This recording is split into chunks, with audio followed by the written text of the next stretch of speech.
Hey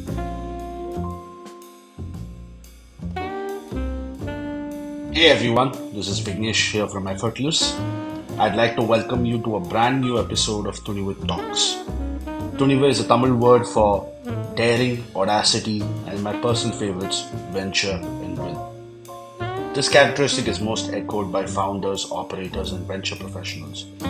As part of Thunivu Talks, we'll be bringing you long-form discussions with India's leading entrepreneurs and finance professionals. Our intention is to create a forum where our speakers can share their insights and observations, unpack best practices to manage modern finance, and inspire you on your journey. Thunivu Talks is brought to you by Effortless and Agrya Consulting. Effortless is a finance co-pilot built by chartered accountants to help companies manage their finance and compliance painlessly. Agrya Consulting is one of India's premier finance and accounting firms, working as CFOs and advisors to high-growth companies, as well as helping them raise over hundreds of millions of dollars through both debt and equity. Today's Thunivu Talk features a conversation between Swarup Sudha and Jayakumar on how startups and SMEs can effectively raise funds, what's the difference between a startup and an SME, how does growth change through various stages of the funding cycle, and how do investors assess the funding readiness of a company. Swarup is an experienced venture investor who served as a venture partner in Startup Exceed. Startup Exceed is a capital provider for deep tech and B2B early stage startups. Additionally, Swarup is also the co-founder of Talgo. He has a lot of experience serving as a sounding board and advisor for companies. Sudha is a partner fundraising and M&A at Agrya Consulting. She previously served as a Chief Strategy Officer at UB, formerly known as Credit Avenue. She brings over a decade of experience in fundraising, risk, and strategy management and has helped companies raise over $300 million over the course of her career. Jayakumar, also known as JK, is the co-founder and CEO of Effortless. He's a chartered accountant and company secretary. He is an experienced CFO and has advised several companies in India with respect to their structuring, strategy, and investor management. So without further ado, let's dive into this edition of Thunivu Talks. Thank you, Vignesh. Thank you for the introductions. Hi, Sudha, and hi, Swarup. I think the year has been a very tough period for fundraise, and we thought at Effortless to talk about what are the strategies which could be of help for the founders to kind of do a fundraise in this challenging funding winter. So we are more than privileged to have Swarup and Sudha to help our founders to kind of help navigate this. So before we get into that, we would like to just talk about a few things, Swarup and Sudha. So there is always a confusion between SME and startup, right? Because every business today needs capital, and there are certain businesses which get immensely funded, and there are certain businesses which are even profit making, cash flow making, but still don't get funded. So how would you define startup versus SME in the segment? Would Uh, you like to take it? yeah, yeah, sure. Uh, I would like to just rearrange the question so that we have more context to what we're talking about, right? There are only two kinds of companies. One, you can actually take in external capital to grow. The other one, you are actually having factors which not favor you from taking external capital growth. So these two are the fundamental, trajectories. What you need to look at it. Today, look at companies which might not really look like a fancy tech startup or even a startup. Companies like Third Way Cafe, Third Way Cafe, I believe, is raising millions of dollars to actually fuel their growth. This doesn't mean that a coffee shop can actually go and raise capital. This definitely doesn't mean that, right? On the other hand, if you look at companies today, which are heavily focused on tech, are still not able to raise capital. Predominantly because I would always look at three factors. One, I would look at what am I betting on? Like, is it the founder or is it the technology? right? And between these two categories, if I don't find anything interesting, then it is automatically fall into the bucket where factors do not favor you for investments. The second category is, listen, you've been there for some time and you have captured majority of the market, and if someone else starts fresh, they're not going to grow as fast as you're growing, and ideally you have a kind of a barrier to entry, or you're artificially creating entry for other companies to come in. And these two factors typically classifies you whether you want to take the growth path by taking external capital, or you just take your customers cash or be bootstrapped for a longer time and then do your job.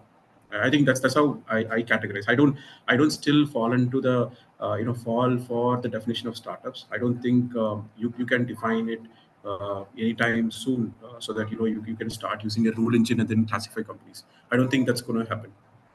Got it. Got it. Yeah, I more than agree. So, for example, startups, this startups as a word is being, used very often, right? Like a large company like Geo calls themselves as a startup. So many times people get confused about it. And if there is no disruption, probably it doesn't quantify as a startup. So I beg to differ. You can. So startup is the most abused word today, right? Anyone who launches a company, they go and tag themselves as doing a startup, right? And I don't have any problems doing that. The only problem comes is, I see a lot of founders, pitching, and then when I say that, listen, this doesn't really look like a fundable business plan, they go completely offensive. So Geo, or Geo Financials calling themselves a startup, I think the way they call themselves is predominantly because there is skating ability, and the factor which I was talking about, like a market player coming and doing what they're doing is going to take a longer time. There are barriers to entry to what they're doing right now. So there's still a very profitable or very lucrative opportunity in terms of a VC size. Got it. Got it. So, Sudha, would you like to add on this? Yes, certainly. First of all, good evening, everyone. Thanks for having this conversation here. I think given what we have been seeing over the last 18 odd months, I think this is a very pertinent conversation to have. So thank you for that. So I mean, following through what Swarup said on startup versus SME. I mean, I completely agree with this point on there being no thumb rule to classify a startup versus an SME, and there are definitely no sectors. We should say this is a sector which is probably venture fundable, because the fundamental driver is technology, versus calling a services company which has probably no component of technology as something that's a SME or a non-fundable startup. Definitely, that's not the right way to classify companies. Probably one I would say is the mindset of the founder itself. Right, what does the founder want to achieve? And great example was actually Third Wave Coffee. Third Wave Coffee is definitely not the first coffee chain to come up in India. In fact, it is going up against some of the strong incumbents, right? Well, Coffee Day today is in a different position. Definitely, they have a great presence, and Starbucks is expanding. The multiple coffee chains in India has always been, right. So, the idea is, what is your ambition, right? And how quickly do you want to grow into that? The position that you are envisioning for yourself. And secondly, can capital help you in achieving that within the time frame that you are anticipating? These are probably your two broad proxies that we can use to say that is the founder ambitious enough, and can money solve for what he's attempting to solve? If these two are probably being met, then I would say that that is a startup which is fundable by the kind of money that we are speaking about today. That's venture money, right? Rather than an SME, which is probably also servicing the same market, but probably a five shop coffee chain, which is attempting to grow at the same pace as an economy, or slightly more, like doing a 10-15% growth year on year, right? So that would probably qualify under an SME. That's broadly how I'm seeing. And when we are defining this, obviously, because you're growing so fast, at the same time, you may have a very different economics compared to the five shop coffee chain, right? So that is the problem that external capital providers are attempting to solve for you, right? So that's how I'm looking at the distinction between SMEs and startups. Awesome. So, see, from the perspective of, this has been one of the glorious years for SME exchange, Yes. and a lot of listing which has happened, and we have seen more than 300x kind of, subscription to the smallest money they try to raise. From that perspective, how do you think the startups and SMEs should ambition to get external capital, say after a little higher stages? Yeah. Swarup, would you take that? Yeah. So, okay, let me give a generalistic picture on how SME. I think the question is more pertaining to how do we get to an SME exchange kind of a play, right? The way it happens in SME exchanges, you have an anchor investor, and you have other small investors who actually follow and do the job, right? And to actually get to an anchor investor kind of a level where you are creating substantial interest from a one single investor, it is going to take you time to actually build a couple of things. One, you need to show a very strong revenue potential, right? You've been there and you have actually shown your margins having standard performance. You're not having a lot of variance on your performance. You are actually showing a very strong repeat orders. It could be even B2C companies where your retention is very high and you're able to show repeat orders. And you're actually making sure that you're able to show performance for at least 3-4 years. And then you move to the stage where you might actually become micro cap, get SME SME exchange invested, and then move on to the main exchange. But it's a long journey. You need to actually either focus on building your brand, expanding your business rapidly, or you're actually a very small business doing a very good job, and you're not having much competitors, primarily because of the technology what you use. It could be an IP. It could be that there are government regulations that stops you from doing that. And then you get on to do that. If you ask me, is SME exchange really interesting? I would actually differ and say, if you're able to do A, B, C, you automatically qualify to actually take in a micro private equity or even a late stage VC money, and then you can go on to get listed. Got it. JK, if I may, it's something that, to bring up to Swarup's point, Swarup, do you think the stamp problem is something that is getting solved by SME exchange being a potential source of liquidity for investors? For the first point, what you said, I completely agree with you. If somebody is able to do 1, 2, and 3, definitely, private equity is going to be interested to fund them, and they can go all the way to the main board listing. But the question is really around the small TAM place. There are actually niche plays in every economy where you can build potentially a 10 crore business that's quite profitable. But I may not be able to scale this to a 200 crore business or a 500 crore business, right? So those do those kind of companies and businesses which never used to excite VCs, even though it's a niche space and a narrow space and you don't have much headroom to grow. Do you think that that could be relooked given the context of the SME IPO board being an attractive exit that's possible in today? Ideally, the way we need to actually consider is companies which are very safe. Ideally, let's assume that you are an ITES company doing like a 100 crore revenue year on year, and then you're growing at 10%. You're able to do a 10-15% PAT. That actually makes any investor look at very concrete, very safe for me to put money on. And then it is a very good SME game, right? It's a very good SME exchange game. But let's say you are a company which does specialty chemicals, which is having a 30%, growing at 30% on revenue year on year, and of course, specialty chemicals are actually a risky business, right? You operate in a very niche segment. There could be fluctuation. There is cyclicity involved.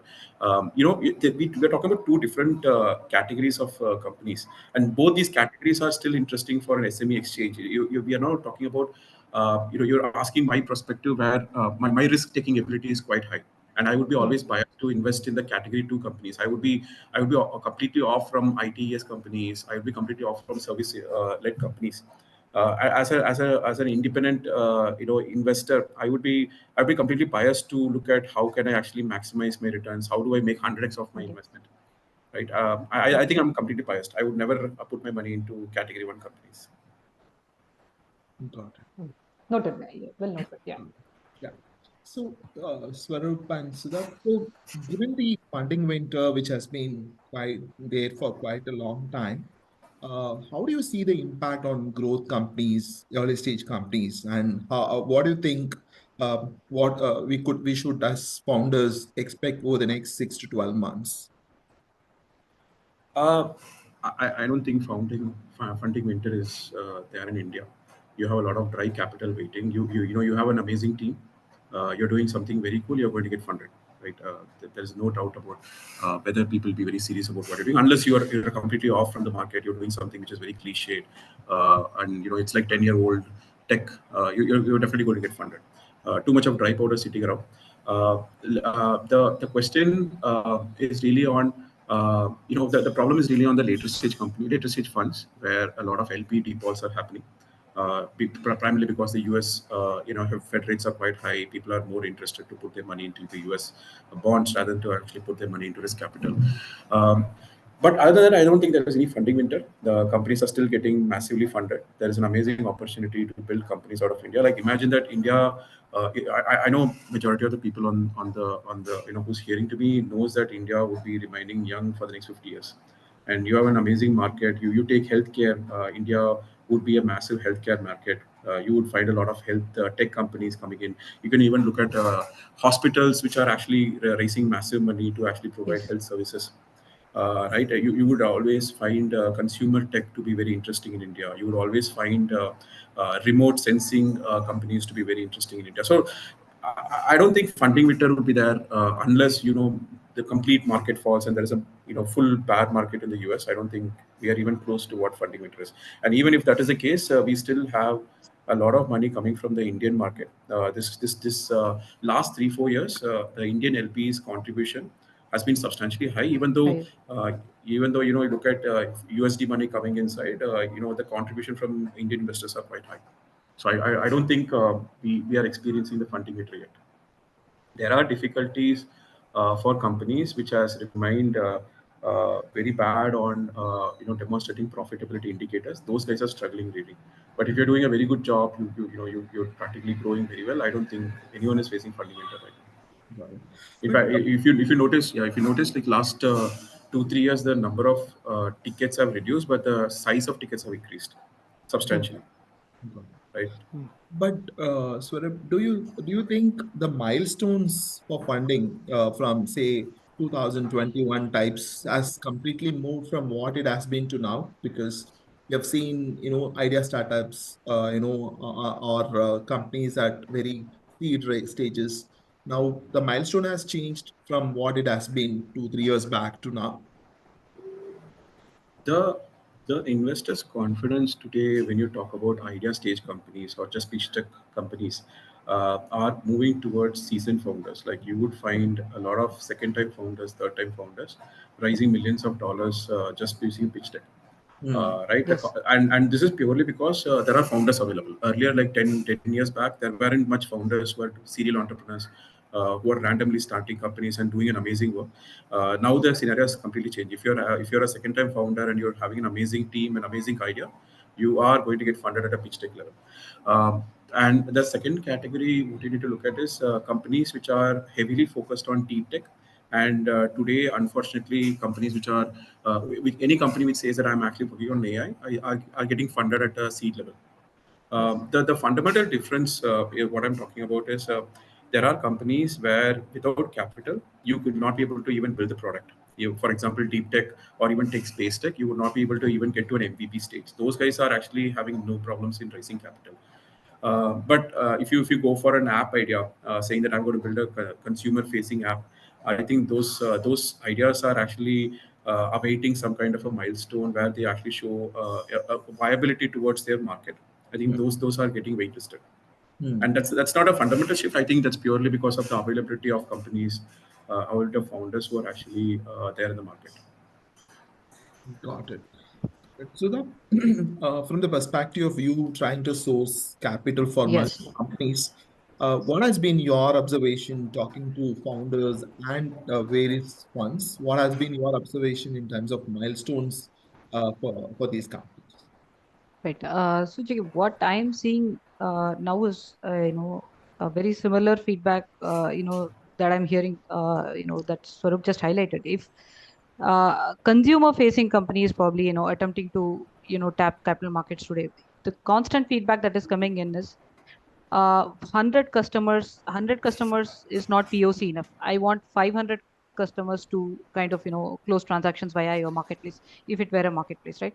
Or you are, reaching out with saying that, I'm at, say, 10 lakhs of monthly MRR. right? We are getting that feedback to say that, can you hit 30 lakhs without external capital? Right. So, we'll be interested to track you, but I would need you to kind of, up your MRR to say 2x of what it is today. Right. So that kind of feedback is definitely coming. But again, that could be because of the subset of companies that I'm working with. I'm not working with probably any of the deep tech companies that Swarup talked about, where, capital makes or breaks the company. I mean, I have not really worked with many of them. Most of the companies that I've worked with have been marketplace ideas, fintechs, consumer apps, etc.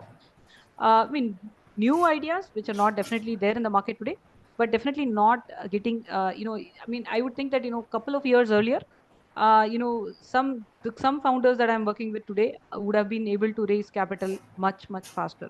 Say, if it's taking 3 months today, it would have happened in a matter of a month earlier, right? So I'm definitely seeing extended timelines. I'm definitely seeing investors wanting higher confidence from the teams that are executing on ground. They're not, especially people who are building for SMEs are facing a significant amount of pushback in India, where we have challenges around monetization of SMEs in India, and founders who are trying to solve for in various, because it is a large market and there is no doubt about it. But anybody who's having that as the TG today, they are having to demonstrate a substantially higher threshold and provide that confidence that they have the pulse on this particular market, right? So that's something that I'm definitely hearing and definitely seeing.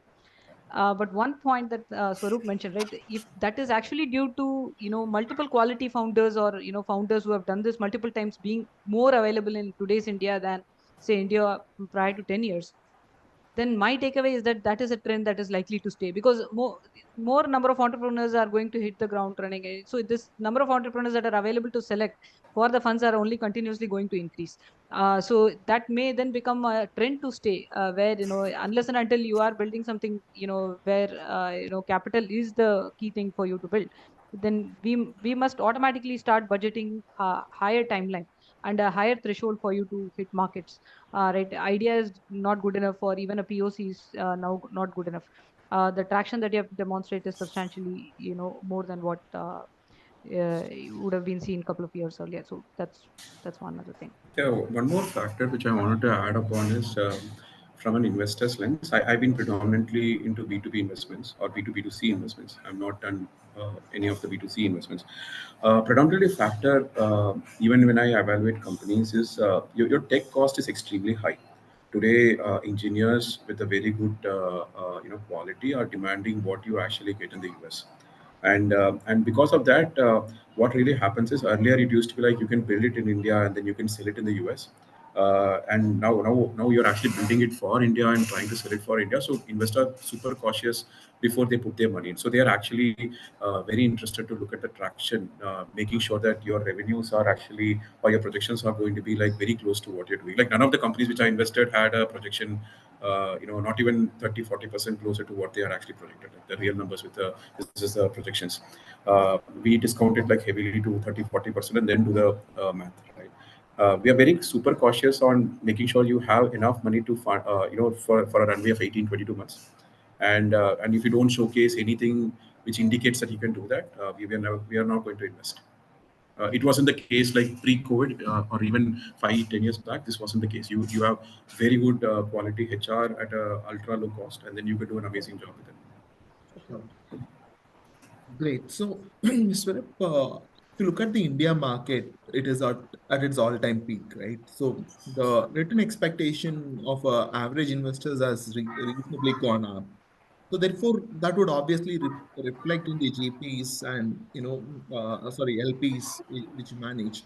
And again, that is going to go back to the investments what you make, right? Probably with the expectation of a early stage investor is to make say 50x. Now the expectation may go high because you are promising probably higher return. What is the trend you are seeing in the market, and therefore, what as the early stage founders should expect, from the investors in terms of market sizing, growth, and pitches? So let me categorize into three segments and then answer your question. So there is a lot of difference between a fund and a VC fund, right? A fund would typically be okay if you're doing like 40% IRR or 30% IRR at a company level, and they are actually doing very safe bets. They are not typically doing investments into high growth opportunities. And there are VC funds which do not touch a company unless they have a potential to give more than 100x returns. And that is how the entire model is built. Like if you look at the fundamentals of a VC fund, I would be expecting only one company out of my total fund to actually give me 95, 96% of the returns. And I need to make sure all my companies are actually falling into that segment. So even if 90% of my company fails, it's going to be one company which actually gives me majority of the money.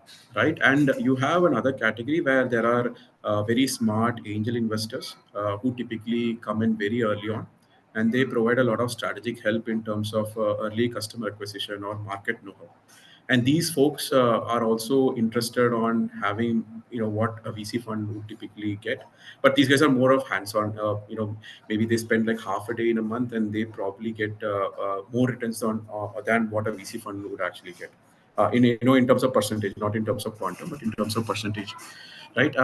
Now, if you ask me, is this really interesting for an LP to invest into a VC fund or even in a startup versus market? You need to look at only a certain percentage of the available investors can actually come in even invest into VC funds. These guys are actually, they know how it really works. You can't put all your eggs into a single basket, and they also have a very idealistic assumption that your money probably would come back to you in 6x or 7x in the next 8-9 years, right? And if you have higher expectations than this, then ideally it's just cross selling with false selling without proper knowledge into that. So these kind of investors, even first time or even professional investors who actually go through PMF or a family office types, those guys are having this realistic assumption of investing, except for the first time investors. Like the first time investors are not having any clues, they just know that they're investing into startups indirectly and then they make it back. So if you ask 95, 96% of the investors available, they would always prefer to go and invest into stock market, which has higher liquidity. This VC world is completely illiquid, and you will get only exit probably 6-7 years back from your first check.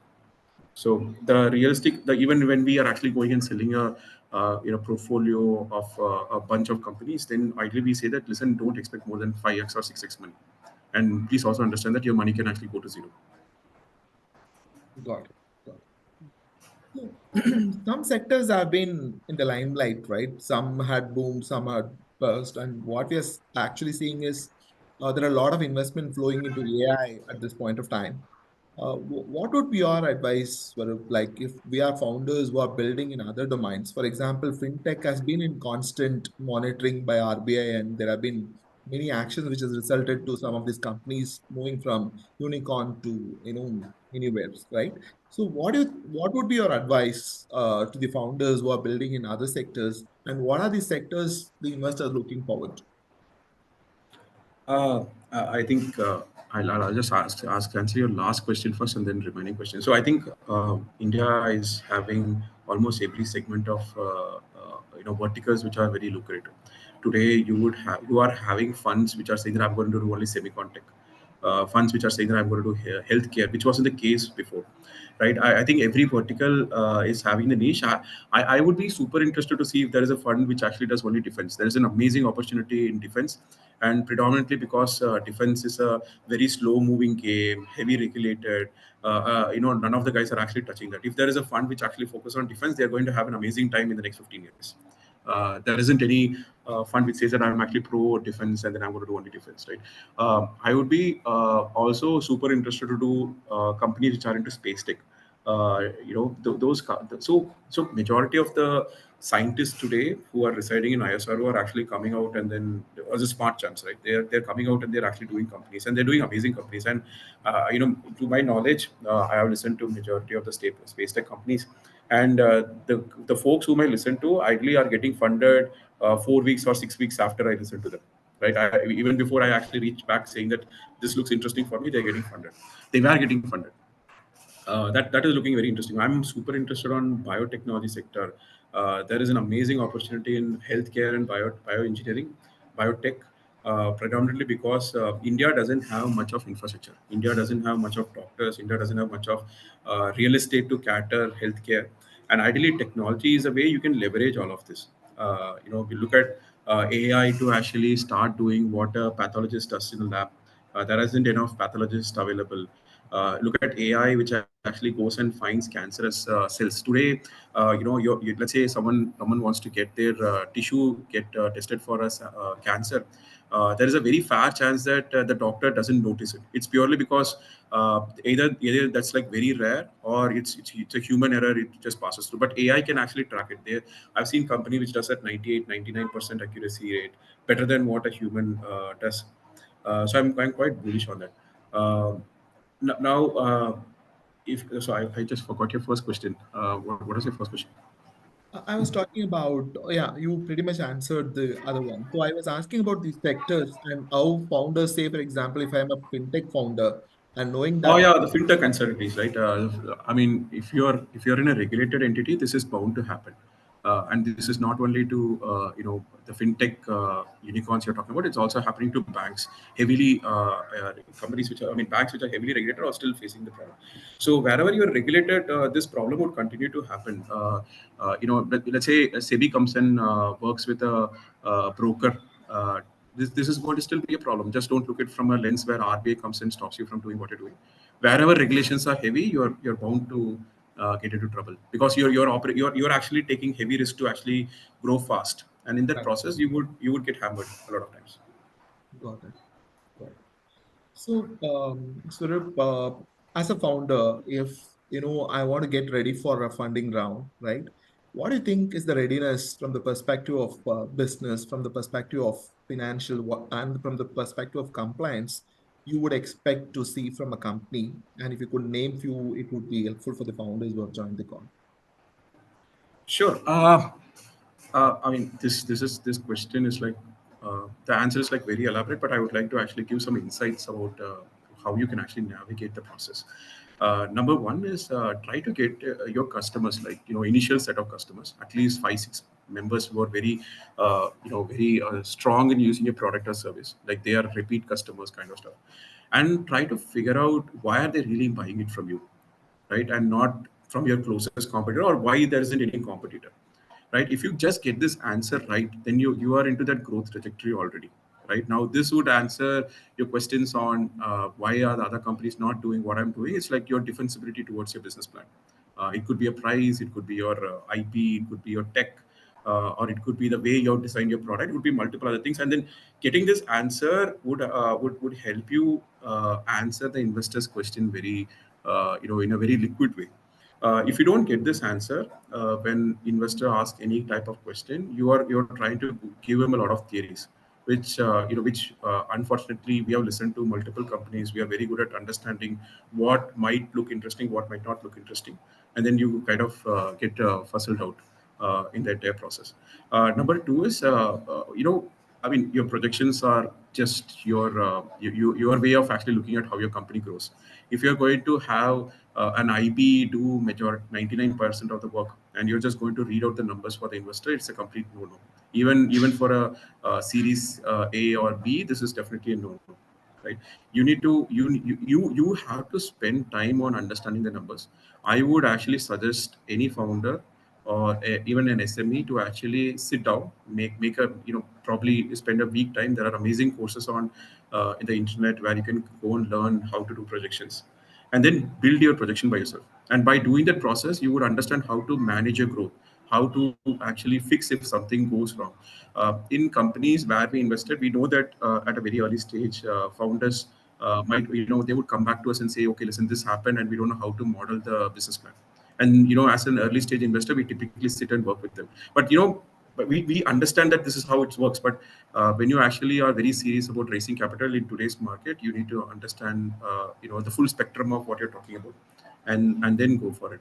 And the third, the compliance. I would tell you, like, in any company where we have actually gone to the level of customer calls, we typically ask, in a different way. Don't ask directly to the customer, because these questions are very sensitive to how they actually work with the product. The intent is to understand, what would you do if this company is bankrupt, right? That would be the question, but ideally we put it in a very fancy word, a very glorified word, and they don't understand what is the intent of asking.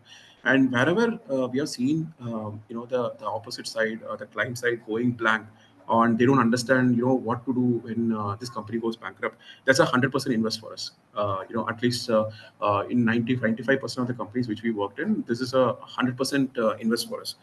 But where it went wrong in the remaining 5% is on the complaints. We have seen heavy complaints problems from day zero, and it became very hard for us to fix it at the later date, and then we gave up on that investment. And typically, ideally, we recommend them to go for a new company formation, and then we actually ask them to invest. This is very much understandable at a seed level or a pre-series A level, but at a series A, series B level, this is considered very serious. You would not be having the flexibility to go and dilute a company and then form a new company. That's definitely not going to happen. Uh, the largest factor. So we, I have a principle that I don't ask for cap table till I'm mentally convinced that this is looking interesting for me. Because the cap table is I've seen majority of the times either the angels or the syndicates or very small funds actually go on to a cap table where the cap table is completely broken. And for us to enter, we are kind of actually subsidizing the existing investors, and then that's how manageable it is, right? And we typically, majority of the deals what we worked on, we kind of lose. We lose the interest when we see a broken cap table, and then there is no way we can subsidize for others, and then we walk out. And there are cases where we have recommended founders to actually go and negotiate with the existing investors and then come back, and that has successfully worked for us as well. But I think broken cap table is a big problem in Indian context right now, because founders who are very early, first time, they get hit by cap table problems when they start working on it. Sudha, would you like to add something? I wanted to actually ask for a additional commentary from Swarup on one of the points you mentioned. It was fascinating to know how your framework of identifying where you would like to invest. So just one point around that is what you said works beautifully for mostly many B2B businesses, right? Where you are able to reach a client, you are able to understand what would they do if the alternate did not exist, or what is the pain point that they are solving. Right? In as a course, during the course of my work, I also work with a lot of consumer facing companies, right? A D2C brand, for example. Customer actually wouldn't mind if you go bankrupt, right? He has 10 other choices, right? But the brand is growing pretty good on quick commerce, or they're establishing their own D2C channel to reach you, right? In those cases, right, and they are choosing you probably because you are discounting today, right? But the idea is that even if I discount today and I acquire you as a customer, I am able to keep you for a longer period of time for me to recover my CAC, right? So that would be the calculation that the brand would be taking, right? So just wanted your perspective on how such companies get evaluated, using this framework, or what would be the framework to evaluate those kind of So, companies? yeah, I would like to give an example which I tried very hard and then I failed to get onto that company from a personal investment angle. So there's a company, a local brand which actually does soda, So and I kind of like started feeling in love for this soda. I reached out to the founder and I said, listen, I wanted to make a personal investment. Are you guys ready? And that guy actually straight said no. Right? And you would actually start looking these kind of trends when you actually work with B2C companies. There are amazing, snack bars available on the market, and you would actually see a lot of customers repeat orders, heavy repeat orders. And if you talk to them, they are falling in love with your product. I think that is a measure, you can actually put your numbers into place and say that, listen, this is a repeat order. This is I'm able to do a very low CAC. I'm able to do a high retention. This is my lifetime value. All that are not visible unless you hit your Series A, Series B. great. Right? What you're actually looking at is more into how your customer is reacting to your product. And if there is, you would also see in a lot of cases, if customer loves your product, even if you are doing some kind of a blunder, they're going to come back and say this is not good. And Right. this would not happen unless you're having an amazing product, Hmm. right? And then you can talk about numbers, right? Numbers are out in a lot of blogs are written. You have a lot of metrics which passes on, and then you can do all your math. But I completely don't believe in any of this. Like I think it's all a metric where you can actually do a fancy PPT, but I don't think it's going to make any sense unless you're hitting numbers. I understand. Yeah, you torture numbers, they'll confess to anything. So that's Yeah, exactly I what can you're manufacture numbers, right? So I Exactly. can completely manufacture numbers today. If I can actually Exactly. manufacture a number for B2C and then sell it off. But Yeah. as an investor, if I'm sitting on the other end, then automatically I would do the same work. Like if you go and ask any investor, he's going to come and ask your customers on why are you guys buying this, Right. and you would have your answer. Fair enough. Yeah. Fair enough, Swarup. Yes. Before That's a I great could answer. let Vignesh, take the Q&A, one last question, Sarup and Sudha. Considering, the climate, which Swarup said there is no funding winter, but would you recommend for early stage companies to go in for a safe round, like unpriced safe round, then try to price it because today's market conditions are a little different. So, how would you recommend the founders to approach the fundraise in the early stages? Yeah. So I think this question gets on to discussions a lot of times between me and my founders. Okay, let's actually take this, right. CF is predominantly founded in the US to make sure your lawyer's cost is actually zero. It's a standard document which actually says, listen, this is my conversion rate, and then the next round I get converted at X percentage, and I'm here, right? And this is, the attorney fee in the US is probably could get, there are certain cases where if you're raising a very small round, your attorney fee will be more than the round size, and that's where safe is very helpful in getting it done.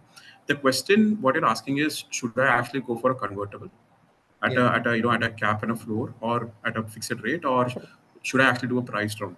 right. And Yes. the instrument might be totally different. The instrument might be a safe CCPS or CCDS, could be anything, right? So take it this way: if you are actually, let's put it into buckets. There is no one answer for this, and it might not work in all scenarios. But this is what I will be looking at. Let's say you are having everything done. You are actually looking for super angels to come and help you in the early days. I would suggest you to actually go for a convertible round, Mm. predominantly because now if you price your company, the incoming VC would have hesitations on either Correct. pricing your company very high or very low. That's a big problem. Right. If you actually, and this would work only if you're doing a round in less than 6 months. Yeah. If you're actually thinking about raising super angels round and then waiting for a year and a half and then doing a round, this is not going to work. Mm. Number two is you are actually doing a bridge round. Majority of the cases is always convertible because the founder doesn't want to dilute much, and investors always wanted to actually do a price round because this is the time to grab the opportunity. Bridge rounds in India has always been looked at saying that the company is not performing well. We are trying to help the company. That's how the investor mentality is, right? So there is a dilemma here on who's actually the winning factor. If you're a founder who's having amazing numbers, you would actually win. Or if you're at the receiving end, then automatically you do a price round. The last one is a price round. See, when institutional investors coming in, and I'm actually super interested on your company, and I believe your company is going to do amazingly well, I would always do a price round. There'll be absolutely no negotiation and say that, okay, I'll do a converter, because with my capital you're actually going to build the business and you're going to get valued. Why would I actually facilitate that, right? I don't think anyone beyond this. There are funds which actually do convertible primarily because they don't wanted to do heavy lifting. They wanted to experiment and see what this really happens. These are like more like 100 to 50K checks, where they are not actively doing any portfolio monitoring and they're just waiting to watch and see where it goes. Pray and pray model predominantly. Yeah. This might actually work. But said that, your company's growth plays a major role in how you actually take the money inside your company. There is no one short answer that Got either should I do convertible or should I do equity. It purely depends on uh, the spot where you are on. it. Got it. So Thank you. we've got, yeah, thank you so much for that. Sort of, we'll move into the Q&A. Thank you so much for that as well. We'll move into the Q&A section. So the first questions come from Aditya Anand, who asks, "Hi Swarup, this is an extremely insightful session. Could you please give me an example of a broken cap table?" Sure.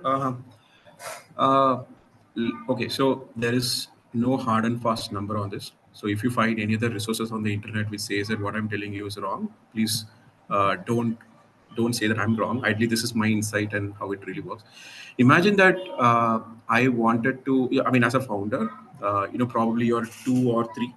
If you're not making enough money, probably let's say you're building a company for $10 billion market or $50 billion market, and you as a founder are not able to make 50 or 30 million out of the transaction when you exit after 5-6 rounds, then that's a broken cap table. So I'll give you examples of how it happens. Let's say you start the company. There are three founders, 30, 40, 20 types, 30, 50, 20 types.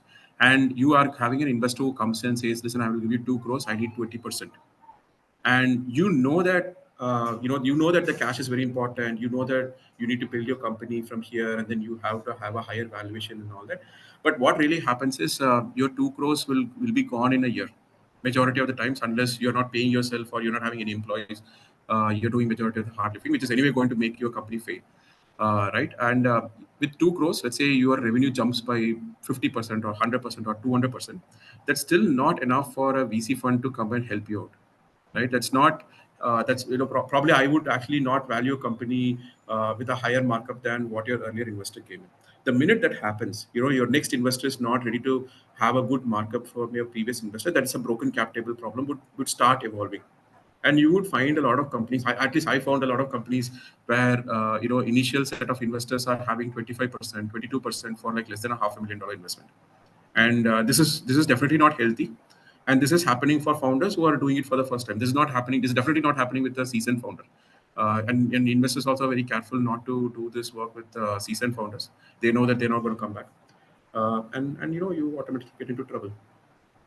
And this is a long-term trouble. This is not going to be like one time. Even if you want to fix your cap table at a later date, you're going to have tax implications. You're going to have a lot of complaints problems that comes in. Too many fixes to be done. Rather than that, I would prefer to wait and then do a proper work. And this is my insight, right? Like I cannot be 100 times correct. Let's say you raise 2 crores and then you never wanted capital after that. That scenario is like amazing for you again.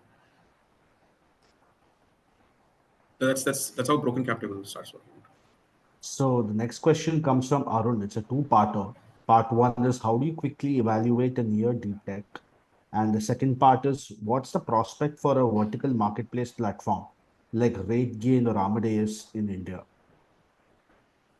Okay, so evaluating a deep tech, I don't know why. Maybe I'm doing this for like close to a decade now. It automatically becomes like a rule engine for me. Like automatically, let's say I listen to how the engineering factor of how it works. Automatically, my brain starts rewiring on. Okay, listen, this is how it works, and this is how the output is going to be. And in between this, you have an amazing team, which is expert team. Majority of the deep tech companies are founded by very experienced founders. They know what they're talking about. Now, all you require is to see whether they are adequately funded to get there. The way I would do it is I would go and talk to their potential clients, people who are actually competing with them. It's quite easy to actually go and talk to deep tech founders because they are also super interested. They are not really like, okay, I'm not going to tell you what I'm doing. They are also super interested to understand the insights from an investor. So they are ready to open up and say, okay, this is our future plan. This is how we are going to work. And then automatically you make an investment or you decide whether you wanted to actually invest in a deep tech company. But the real problem today is a deep tech margin between a very technologically strong company and a deep tech company is margin is decreasing rapidly. Today, AI was deep tech like 8 years back. Today, it's no more a deep tech. You can actually take a Python project and run it on the cloud and call yourself as an AI company. Not really very difficult. Or put a markup on an existing AI engine and say, this is a new AI. I'm actually having a trained model, inbuilt model, and then do it. Right? It's quite easy to figure out whether this kind of businesses are having very strong differentiation or having a potential to grow fast. It's very quite easy to do it. There are companies which are heavily into deep tech, for instance, in space technology. You can't evaluate much. It's going to be more towards the team. It's going to be more towards the market size, and then you are making a very blind bet. If you actually find an investor, who's saying that I have understood the complete market nuances, I understand the complete product, and I made an investment. There could be only very few people who can actually do it, who are founders. Founders who have done those companies and they understand full segment of it. They can actually do a much better work than a normal VC does. Uh, your question was on rate gain, and so I'm quite sorry that I'm not too much into B2C. I'll have to check what rate gain is. Okay, this is the travel and hotel industry. Is this listed company? I suppose this is a listed company. It is a listed company. Yeah, this is the SaaS company providing hospital. Yeah, I think I've read this company quite some time back. The vertical SaaS is a way forward. I'll tell you how the market is evolving today. Today, you can be a generic SaaS. Those generic SaaS is actually supported by vertical SaaS in either in terms of infrastructure or in terms of add-on services. Today, you take any HR SaaS company, take Darwin Box, Grey Orange, many other companies. They have started working with third-party companies to actually do small things like taking surveys from the users, analytics on those user surveys. Those are very small instruments where the generic SaaS companies are not able to create expertise on. They are actually leveraging third-party companies to do the work. So I think the vertical SaaS is having an amazing opportunity, and very specifically, if you're an API infra company which is actually powering a vertical SaaS, you're having an amazing opportunity. This could be fintech vertical infrastructure. This could be a compliance infrastructure. Compliance infrastructure is having an amazing opportunity today. And then you go forward, and also you need to also look at that SaaS is no more having a strong barrier unless you have very strong business logics. Today anyone can actually go and build a complete SaaS product with a no code. You don't have to even know one line of code. You can build an amazing product unless you know the business logics, unless you know the best way to build things. Your vertical SaaS also would go into zero.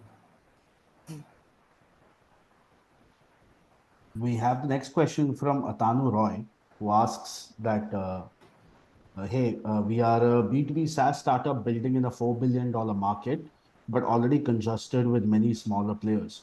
We are bringing a differentiation through a product that consolidates the other available solutions in the market. We are pre-revenue at the moment. Should we expect to raise a round without significant market traction in terms of revenue? Yeah. Again, could be a very cliched answer. In majority of the pitches, what I listen to, there'll be always a TAM, SAM, SOM pitch deck on the other pitch, and then they actually start saying that, listen, the total market size is like $100 billion, and serviceable market is $10 billion. And I'm actually, I think about how would it be if I have 1% of this serviceable address market. And the minute this conversation comes up, the investor confidence just drops, right? People just drop. Your thought process, or the way you think should be like, listen, I need to actually take that 1%. I'm not interested in assuming that you will get 1%. Now, how do you get to that 1% is what you need to explain me, right? Now, if you're saying that your market is already crowded and you're actually working on a 4 billion, I'm not sure about what product it is or what differentiation you're bringing in. I think you need to actually start pushing yourself on making revenue. There is no point on being a pre-revenue company. Also, the notion earlier, the notion was that it's very hard to sell in India to Indian companies. Now the notion is like, listen, I'll sell, but they'll ask for a 90% discount. Right? Even if you do that, let's say you are actually selling something and then you're making money out of it, and you will be able to understand what metrics you need to really work on. And we have seen companies where I have invested in the previous from the previous one. I've seen a lot of companies going and selling to Indian customers at a very high premium, amazingly high premium, simply because they had an amazing product. So even if you're in a crowded market, you can still make an amazing business opportunity. Like I know a company where I invested is actually competing with a $4 billion listed company in the US. And these guys are like, valued at less than 50 crores, are going to their client places and replacing that $4 billion company wherever they were deploying the systems. So it's about how you build the product and then you start making revenue out of it. Unless you're revenue making and you're a SaaS company, there will be very limited investors who would be very interested to actually take a look at it, because they would just have a line of code, and then with the line of code, nothing would be really interesting. Or let's say you're a second time founder, third time founder who has already built and sold companies, you can do crazy stuff. There are investors who will follow you. So one question that's come to me on a one-on-one is, what broad timeline should a founder expect to conclude a fundraise in today's markets? This would determine the runway one has to keep. So they're asking from a runway point of view. So if you're super cool, if you're super hot, it's going to happen in less than a week. Even at a Series A level, it's going to happen in less than a week. If a lot of factors fail, if you're not really lucrative, if you're not glamorous, then it would take all the way up to 4, 5, 6 months to actually get funded. So have a realistic assumption that you're going to spend the next 6 months on your fundraising efforts. I know that as a founder, you would be actually having very hard time to actually focus on your business and fundraising efforts, because as an investor, I would be expecting the founder to take my calls anytime I call him. Right? There is a heavy amount of time that's going on to fundraising. I would suggest two things. One, if you are having a good traction, employ an IB, a very good IB. I don't suggest any IB. I would suggest guys who are doing exclusively early stage deals. They understand things much better, and this is purely to optimize your time. They don't do more than what you can actually do. It's purely to optimize time. That guy will be my point of contact for majority of the things which are financials, compliance, blah blah blah. And you would be always still working with me on technology, understanding the architecture, understanding the customer segment, and you will be still working with me. So ideally, I would suggest to go for an IB. But if you can actually do a very good job, you have enough team, you have 3, 4 members joining together and doing, you can do it by yourself. It's not really a rocket science today to actually go and do a fundraising. JK, Sudha, anything on this? No, I agree with what Swarup is saying. At very early stages, what an IB can help is mainly with the program management. Right, there is not more value that an IB is bringing, other than some little bit of market information to help you achieve the best value and outcome for yourself. So, yeah, mostly what Swarup says, I'm completely in agreement. Yeah, as I said, you need to work with your IB to access the numbers as well. Like, just don't Yes. blindly say, okay, I paid you, just get the numbers out. That's not going to work. Yeah. So, One of the common questions we have heard is, I'm sure Swarup, you should be getting multiple emails every passing day on pitches, right? So, what are your suggestions on what a cold email pitch to you should be and what it should not have? Yeah, so I typically avoid the content on the email and straight get on to pitch decks. I think majority of the investors do that as well, right? What could you write on a cold email? Like, not much, but your pitch deck is already having the information required, and only if the pitch deck is in having a very good idea point or interesting points, then I go and read who's this and what is he doing. So typically, imagine that I just don't read your pitch decks and drop off. So what I actually do is I read your pitch decks, then I go on to see who are you, what are you doing, who's your team members, how long have you been there, what kind of digital footprints are there, have you been rated good on platforms where your employees are there. Like, for example, let's say you are like a 50-member team, there is going to be some review on your company, 100%. There's going to be some digital footprint on your company, and you would have a very fair judgment on how your employees are or what quality of employees are you working with, right? And all these are going to happen in less than 15-20 minutes of time, and then we do a deep dive, and then probably I spend like 5-6 hours understanding the full segment, and then I come on to a call with you. So I don't come unprepared for calls. So to get there, ideally a pitch deck, a proper pitch deck, which is less than 15 pages, having proper content. Forget the fancy stuff. No one is interested on fancy designs and all that. Investors are more focused on what kind of information is there than what kind of design is there on the pitch deck. I think right now a lot of IBs started recommending to take paid design services, which I don't, at least to me, it doesn't really make a lot of impact unless you have the proper content on the deck. Because there is And also and just one more thing is, also be prepared that the investor would come and start looking at what kind of a person are you on the LinkedIn. So make sure that you're having enough content on you, on your team, on your company, on the internet. yeah, I think Aditya has a follow-up to his earlier question, which is I'm building in the wealth tech space and planning to raise around 50 lakhs from my ex-colleagues and friends. What is the best financial instrument to achieve this CCD, CCPS, etc., with the least possible hassle and timeline? Yeah, I mean, if it's your friends, you can go for a safe document. You can. There is a VC fund which actually put out a document. You can go and use it. It's called 100x.vc. They have listed their safe document, which is free. You can just download it and use it. It's a very standard template. And CCDS and CCPS doesn't make sense when you're actually raising the round for the first time. It's more of a waterfall in terms of capital distribution. I think the 100x document says it's a CCPS, which is absolutely fine. You can just go and download it and use it. You don't even have to go through a lawyer, because it's perfect. I found it to be perfect. There are 4 versions of it. You need to decide which version you need to take. Got it. Awesome. Time, we have run past the time. So if any other members want to ask some questions, they could take it. Otherwise, thank you so much. We'll wait for a couple of minutes. Yeah, Aditya, you want to?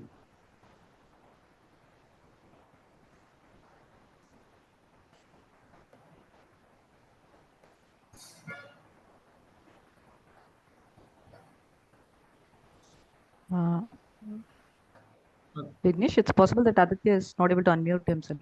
Could you Yeah, I'm check? just checking 1 second. Yeah. Yeah, hey, thanks sorry for the answer. So I spoke to my CA and he told me that there is no legal validity of safe notes in India. I just want to understand how exactly this works. Yeah, so your question is there is no legal validity of SAFE. I'm not a trained lawyer, so but I would actually tell you what my lawyers told me when we were doing such instruments. Yeah. So when you actually do an investment, it has to be actually a instrument. It has to be either a CCPS or CCDS. But in the US, you can actually do a SAFE without any instrument. It's just a piece of paper. But in India, you can't do it. And you can, you know, the Indian version of the SAFE, which 100x has put out, it's called iSafe, and it is designed to actually match the Indian standards. It's a CCPS. Underlying instrument is CCPS. You can have a look at it. You will be able. It's a very plain English, very user friendly. You can go and read it out. There are 4 versions. You can actually choose the version you want. I think 3 or 4 versions will be there. You can choose the version you wanted, depending on how much of what kind of conversion you're looking at. I think just add to what Swarup had said, people do use CCD because it is straightforward. You don't increase capital. You just, as Swarup had said, get a quick agreement, then probably do a CCD. So that's probably a good one to start with. Yeah, at an early stage, it doesn't matter. So when you're doing the first round, it doesn't really matter. Yeah, All right, thanks a lot. great.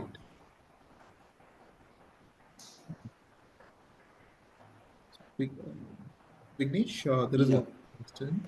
Yeah, the last one is from Arun, which is what are the top 10 things you want to see in a pitch deck? I mean, it's got to be quite simple. It's got to be.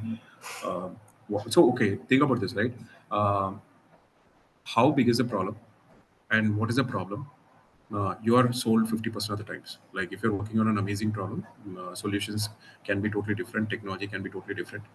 Uh, and you can keep changing your solutions to actually get to the demand of the problem. That's perfectly fine. The second thing, what I would be super interested to look at the team, how strong the team is, what has been their expertise, or why this team. That's quite rigid from my side. The third one would be your product. You can actually start giving details on your product metrics. How have you been performing? You can start thinking about fancy ways of putting the numbers, which anyway is going to be a discussion at a later point in time. Anyone would come and ask questions on how did you figure out this number. The fourth one would be on what would be your potential growth trajectory. What stops your competitor from doing what you're doing? And finally, you'll have other things like your projections. Some graphical projections is fine. You don't have to put the numbers. Just put your revenue and expenses. That's gonna actually matter a lot to investors. Visually, it actually creates a lot of impact to investors. And I think there are good resources on the internet. The best resource I would suggest is go and type out Guy Kawaski's pitch deck. It's just a 10-page pitch deck. You would have majority of the content which is required, and you would be able to do an amazing job with just 10 slides or 15 slides. You don't have to actually write pages and pages. It's not really required. You would anyway have that kind of discussion when you go for an in-person meeting or a Zoom meeting. And believe me, majority of the times you will not have time to complete your pitch deck. It will be like it randomly stops at third or fourth slide, and then the discussion goes on. And that point, you can realize that okay, listen, this is going in an interesting path. At that time, you can actually start thinking that the investor is very serious. If the investor lets you complete your full pitch deck, then in a very short period of time, then it means that it's a very high chance it's going to. And also, I need to also tell that what happens in the market is typically a senior would not get onto the first level of call. So don't imagine that a vice president, principal, majority of the don't get onto the call in the first instance. So it will be a junior who come on the call. Typically, he would be given a checklist of things which he or she has to check, and then it gets passed on, saying that okay, listen, it fitted 60% of the checklist. I want to pass this on to the higher table, and it works. So be prepared for both ends. One could be a junior who's listening to you for the first time. You need to be as deliberate as possible. Make sure that you're the right content. And the second would always be prepared. So expect that any investor who comes on the second call is fully prepared. He's going to treat you down, and your pitch deck won't make a lot of impact in that session.